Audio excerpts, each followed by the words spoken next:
everybody, and welcome back to the Pixel Prospective. I'm here with both Blue and Tonks, formerly Wilsey, because we thought it would be a good opportunity to do a little bit of a recap about what the Pixel Prospective is about, and also what we are planning to do over the next few weeks and months as we look for someone to help us make a new life simulation game. And do excuse me. And I'm going to invite the ladies to join in at any point and say whether I've got things right or wrong. But we believe that there is the possibility of creating a new life simulation game.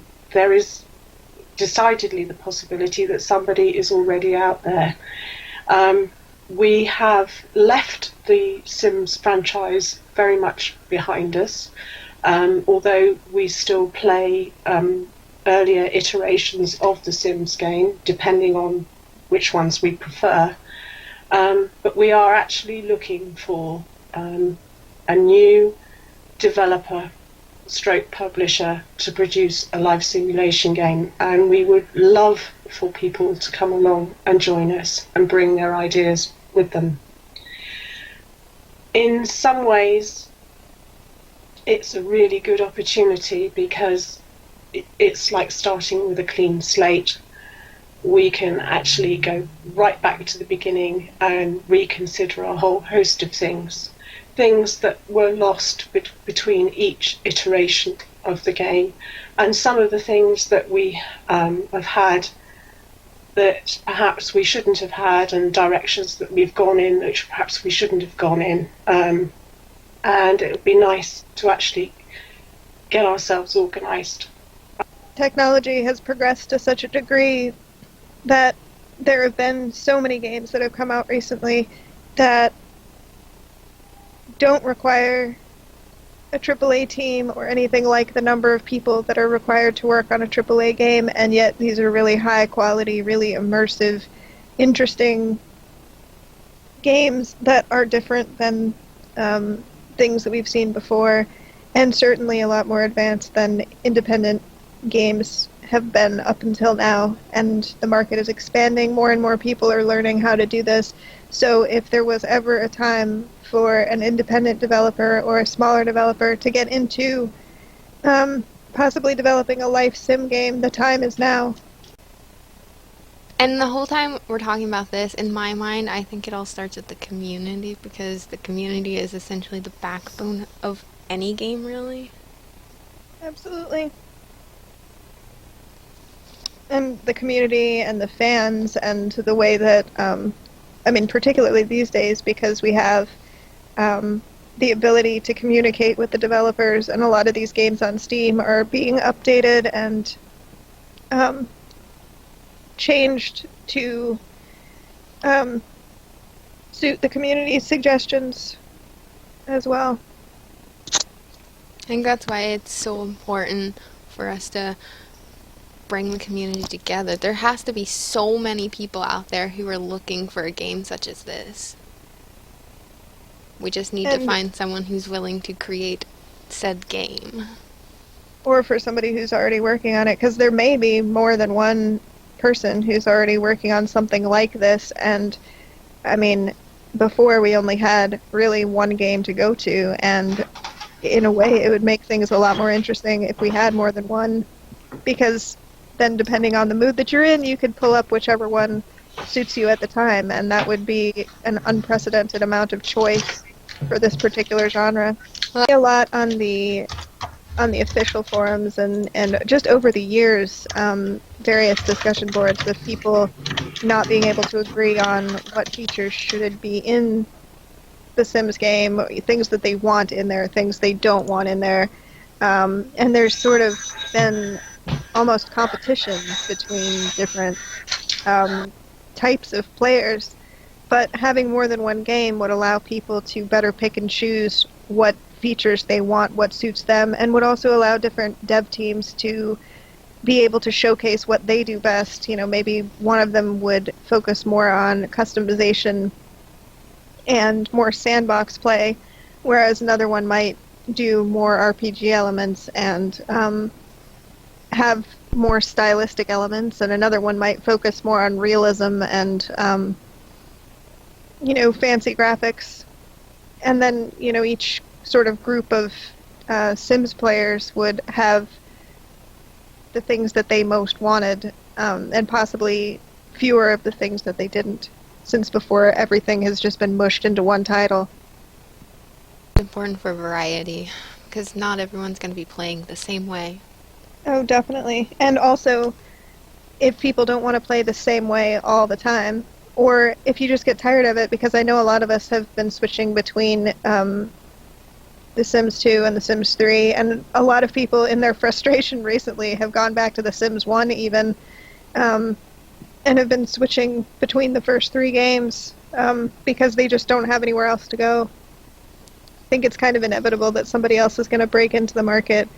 And the other thing that we want to do on the Pixel Perspective is have game devs possibly come in and answer some questions about what's possible, what is harder to do, because one of the things that comes up over and over in life sim discussions is these lists of what people want to see, and particularly with the most recent game, there was a lot of controversy over what should be in it and what shouldn't be in it, and what was possible and what wasn't possible. And part of the problem, I think, and the root of the conflict is people just simply not knowing what's reasonable to ask, and what different types of games are capable of doing. And it would be nice to be able to educate ourselves about what's reasonable to ask for, because I think managing expectations is going to become an important part of the genre in general as it goes forward. Yeah, I think educating ourselves is the way to go right now. If we're going to be speaking to anybody about games, we should at least know a little bit about it. But I think the main thing you're going to have to remember is compromise is key in this, because we're not going to get everything we want from the beginning. And we may have to leave out some things that we've had in the past, and that might end up being okay. We might think that there's something that we can't live without, and it might end up being something that we don't notice because new aspects of gameplay are added that totally rock our world and make us forget that that even existed. When it comes to expectations with games, and also tempering those expectations, there is something else to take into account. What we're going to be dealing with here is a completely new games developer. And to be fair to the game development world, they might very well have ideas of their own. And also to say that with games developers, that they for the most part, understand that if they've got a budget of some kind, then they have got to work within their budget. And then it's up to them to sort of bring the creative expertise into play to get the most they can from that budget in delivering what the customer actually wants. And I think that's important as well, because I think a lot of the stuff that we would automatically say, well, we want this and we want that, comes from the fact that we have played games like TS3, where we've had absolutely everything given to us, and we've got very spoiled. Whereas we might now have to say, no, we're working with a budget, this is what we can deliver at this stage, and then moving forward, as you have probably just said, we can probably add to that. The important thing here is to make sure that we are in discussions with the developers at a very, very early stage, and that when we are sitting down and talking about things like games engines and programming, that they are capable of not only giving what the budget can afford to do now, but possibly what the game player will want in the future, and that also means taking into account a little bit on the technology side, because as we all know, technology does not stand still. Those are really good points, and I think communication between the players and the developers is going to be really crucial, because thus far we just haven't seen very many developers cross over into the actual life simulation arena, at least not in a really big way. And I think that's partly because thus far there's been such a big budget single franchise that has been dominating it, and that makes it really, really difficult. But it's really important for any developer who's even a little bit interested in this to know that there is a big market of players who feel really disenfranchised and really frustrated with what they've been given, even starting with The Sims 3 and how buggy all that was, and the fact that a lot of much-loved features from The Sims 2 didn't make it in. And so I think a lot of people were expecting, with the latest iteration, for that to be basically the best features from 2 and 3 put together, and it didn't happen.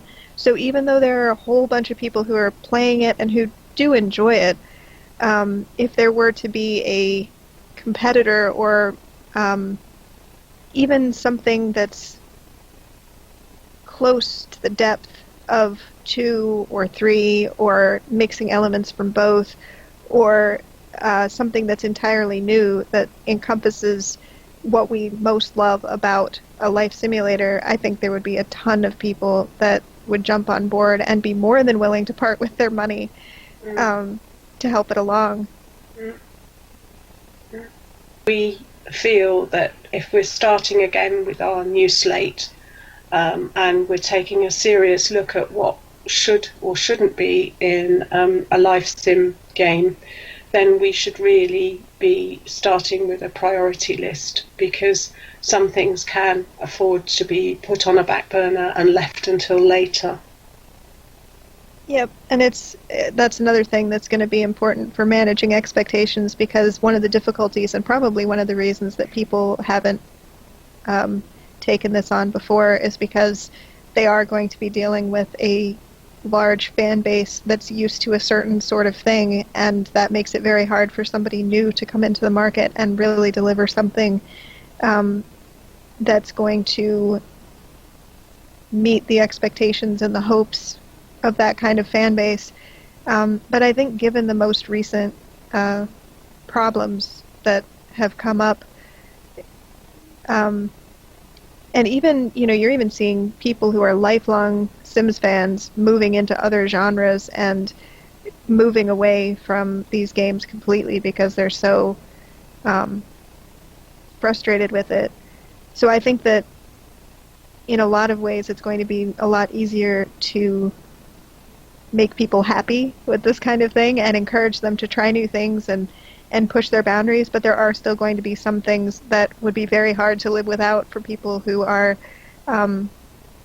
who have sort of come to expect certain things from a life simulation. So part of what we're going to try to do on our forum is get our community involved in discussing when they think about a life simulator, what do they think that involves, and if it didn't have this in it, how would they feel about it? And it's not designed to push anybody into doing anything that they're not comfortable with or anything like that. It's more a guide to what this community has been discussing really for quite a while, to perhaps let people know what longtime fans have been thinking in a more non-combative environment. This is really their opportunity to come back at the community and talk about the things that they particularly miss or particularly want from a game. And we're certainly willing to sort of provide that environment for them to do so without having to be drowned out by the more vocal members of the overall global Sims community who feel that their issue is more important. And finally, ladies and gentlemen, I wanted to talk to you about Miitomo. Well, actually, we all wanted to talk to you about Miitomo because we've all been playing it and having rather a good time with it. If you would like, we can do a little podcast about our findings. I know the game has been reviewed all over the place, and several things have been said about it. We actually find it great fun, and we have actually incorporated our Miis into this particular podcast so you can see how wonderful we look in the Mii world. But if you would like us to do a podcast, then please say so in the comments below.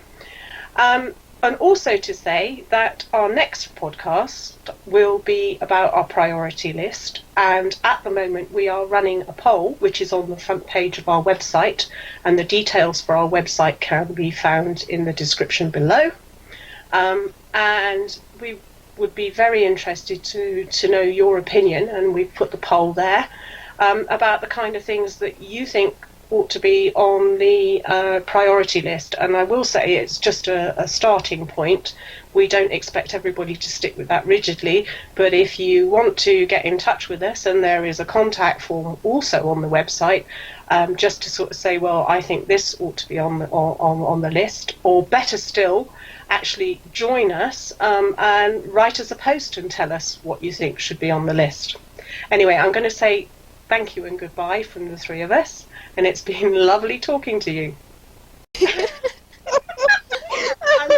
I love the pair of you. Do you know that?